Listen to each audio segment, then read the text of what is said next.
Hello humanoids, welcome to Halfling Hobbies. I'm Halfling Hannah, and last week we took a look at the 5 problems that are solved by high magic campaign settings. Now these aren't all of the problems that are solved, but these are definitely some of the most important ones that DMs need to consider when they're going to run a high magic setting such as Eberron. If you missed that video, then there's a little link up above that will take you over to it. You can see that before we start this one, because this week we are going to talk about the problems and issues that are specific to high magic campaigns. If you're DMing Eberron or any other high magic system, you're definitely going to want to stick around for this video for these complications that can arise. It's not all fairies and rainbows. There are some major issues that come out of high magic campaign settings, and you need to be aware of them and sprinkle them into your campaign. It's a good time. And at the very end of this video, I have a treat for you straight from Hero's Feast. So you want to stick around to see that delicious recipe. Absolutely love it. So here we go.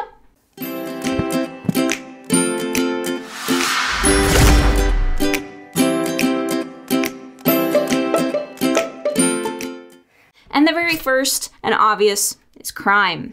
So crime would be way easier in a high magic society when your common sneak thief has access to something like silence, to where nothing that they do can be heard. They can break a window and not be heard. That's going to make your crime rates go way, way up. It's also going to make it way harder to catch people because, you know, invisibility or things like that. Now, the other side of that is that you would totally have magical crime units. Oh my gosh, that would make such a fun campaign. Could you just imagine your party being like the magical crime unit detectives solving all of these magical crimes in a city? Oh my gosh, that would be so much fun. That's gonna be a one-shot. Patreon, look for it.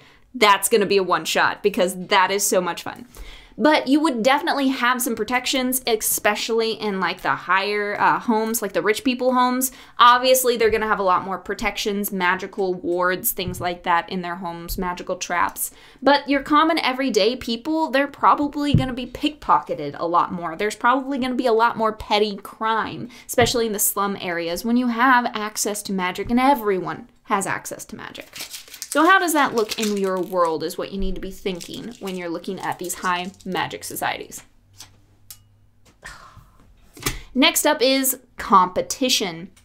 So when you have everyone who has access to this incredible resource that everyone wants, obviously it's going to make for a lot of competition. Now, this competition can be good, but it can also be very, very bad. And you can guarantee that what's probably going to end up happening is you're going to have guilds established, which is exactly what happens in Eberron through the different marked houses. These guilds control everything, and I do mean everything. You want anything done, you're probably gonna have to go through a guild. And if you try and use someone who isn't guild affiliated, you'd better watch out, because if somebody finds out, you are likely to be in danger from these very powerful and very large guilds. Guilds in a high magic society probably have more power than like actual political rulers.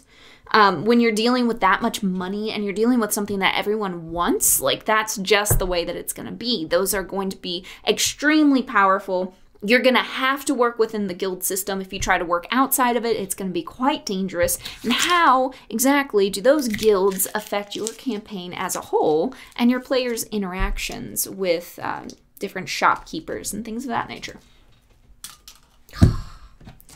Next one is exclusion. So if you cross one of these guilds, it's likely that you will be put on a blacklist. And this is as good as getting sent back to the Dark Ages, because when everything is done with magic, if you don't have access to that magic, you're in big trouble. And this is also true for like small villages and thorps that don't really have access to the same amount of magic. It's like being in the Dark Ages, and life will be very, very difficult for those people who are excluded from this magical system. And then our last one is rejection of magic. So this is a fun one, and you're gonna wanna make sure if you're running Eberron, you have some of these groups sprinkled throughout your world, because no matter what, you're always going to have some people who believe that magic is wrong and shouldn't exist, and that you shouldn't use it for the purpose that we use it. Or you could have, so you have that side of it, right? Magic is wrong, we shouldn't use it. Or you have the other side of it, which is magic is sacred and holy and should not be used for common everyday practices. Either side of it kind of creates a cult following, and you better believe that that's going to create some problems in your world. These cults that believe that they are right are going to try to stop the magic system in whatever way that they see fit. Could be a really fun cult encounter for your campaign. Real quick, I want to give a shout out to my patrons. You guys are awesome and I love you guys. Thank you so very, very much for supporting Halfling Hobbies. It means the world to me. Next up, we're going to give a shout out to our sponsor. Yeah, we're just gonna throw that one away.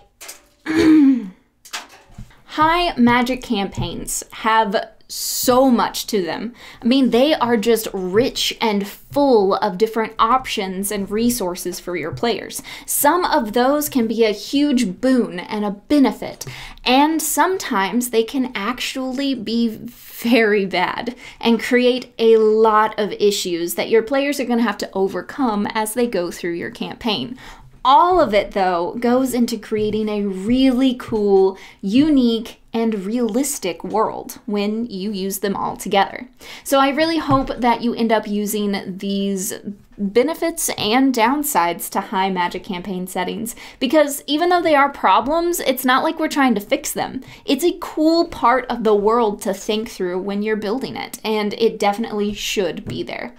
I certainly hope this helps to give your game advantage, as well as this recipe that I'm about to give you, because it doesn't matter what campaign setting you're in, high magic or low magic, these ved breads are going to be a winner no matter what you do. They're absolutely delicious and super simple. So if you don't consider yourself a high magic cook, I guarantee you are still going to be able to do these and your players are going to love them. So I'm going to leave you with that Halfling Hobbies recipe from Hero's Feast.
Until next time, my friends, may your game have advantage. Halfling Hannah here, signing out.